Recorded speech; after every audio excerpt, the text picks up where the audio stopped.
دوسرا عذاب یہ آیا ہوا ہے جن کے دل میں مغرب کی محبت سما گئی ہے.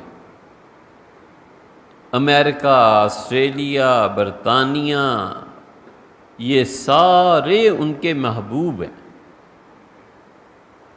اصل مسئلہ بھی یہ ہے عذاب ان کا.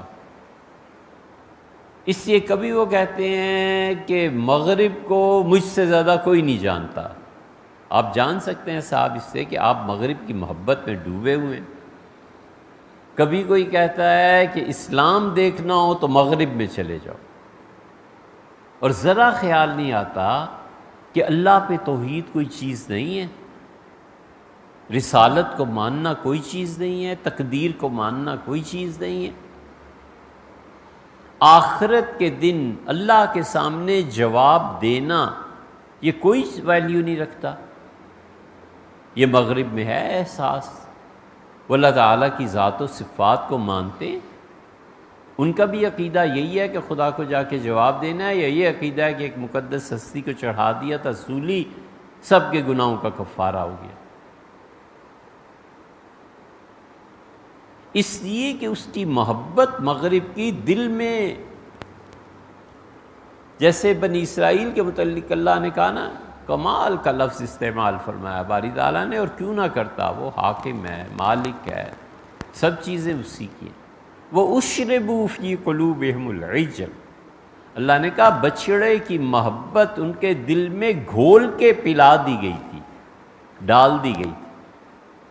جیسے رنگریز سفید دوپٹے کو ایسے ڈالتا ہے، نکالتا ہے تو سرخ سیاہ ہو گیا ہوتا ہے، بالکل ایک ایک دھاگا اس کا اس میں رنگ جاتا ہے نا.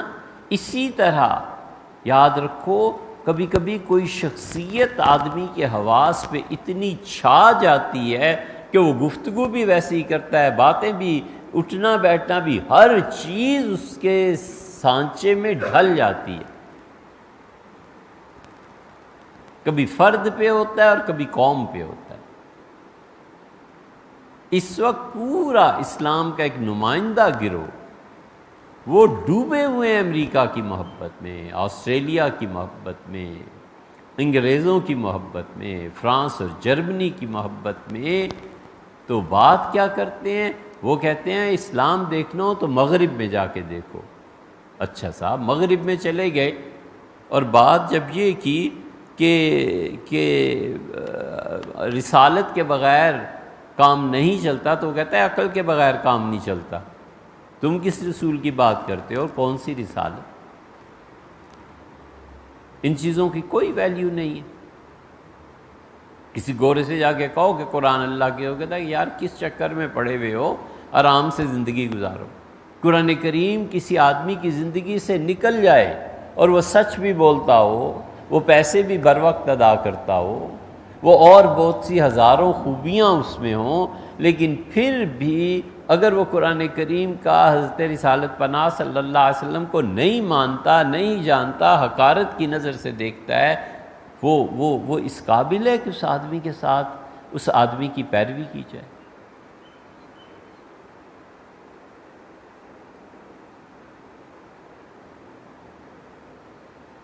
عالمی کانفرنس تھی تو بہت بڑے لیڈر مودی سے ہاتھ ملایا، اور اس کانفرنس میں ترکی کے جو اردگان ہیں انہوں نے کسی سے ہاتھ ملانے سے انکار کر دیا. اب یاد نہیں رہا، تو کسی بڑے آدمی کا فون آیا کہ کانفرنس میں یہ ہوا، میں بھی تھا، مودی بھی تھے. میں نے کہا مودی سے ہاتھ ملاتے ہوئے کچھ آپ کو شرم نہیں آئی؟ عہدہ ہوگا ان کا، ہوگا جن کا ہوگا، ہمیں کیا لینا اور کیا دینا. کہ شرم نہیں آئی کہ اس نے حیدرآباد، اس نے احمد آباد میں مسلمانوں کو زندہ جلا دیا،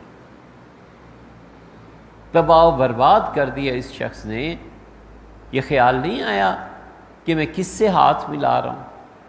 کچھ تو احساس کیا ہوتا کہ اس نے مسلمانوں کے خون کا پیاسا ہے یہ شخص. یہ کیا کیا آپ نے؟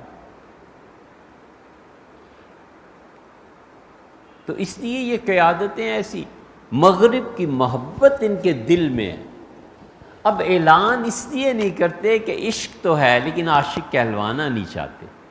اسلام کو کیسے چھوڑیں؟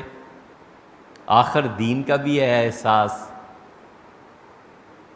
اسلام کو اندر سے کھوکھلا کرو، کبھی حدیث کا انکار کر دو، کبھی احادیث پہ اشکال پیش کر دو، نہ ہی اس عشق کو چھوڑا جا سکتا ہے اور نہ ہی دین کے لیبل کو اتارا جا سکتا ہے۔ ذرا حالات سازگار ہوں تو یہ کہیں کہ رکھو اپنا دین اپنے پاس، ہم امریکن سسٹم چاہتے ہیں، ہم آسٹریلیا کا سسٹم چاہتے ہیں، ہم وہی کچھ چاہتے ہیں جو مغرب میں ہو، لیکن پتہ ہے نا کہ پھر عوام میں مقبولیت شاید نہ رہے، پھر لوگ ہمیں اتنا بڑا اسکالر نہ مانیں، پھر لوگ ہمیں اتنا بڑا دین کا علمبردار نہ مانیں۔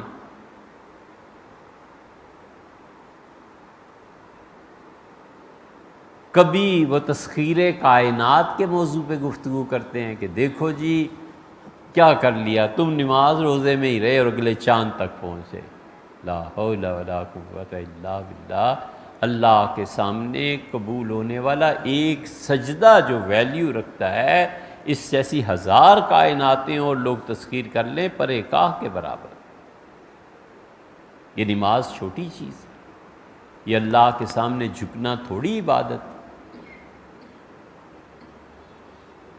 ٹھیک ہے تسخیر کائنات بہت بڑی چیز ہے، ہمیں کرنا چاہیے، ہم نہیں کر رہے، نالائق ہیں، لیکن یار تم عبادات کو بالکل انسانی زندگی سے نکالنا چاہتے ہو، تمہارا یہ مقصد ہے کہ عبادات پر تنقید کر کر کے لوگوں کی نظر میں ویلیو گراؤ کہ نماز کوئی چیز نہیں ہے، نماز پڑھو نہ پڑھو لیکن آج جلسے میں ضرور آنا ہے،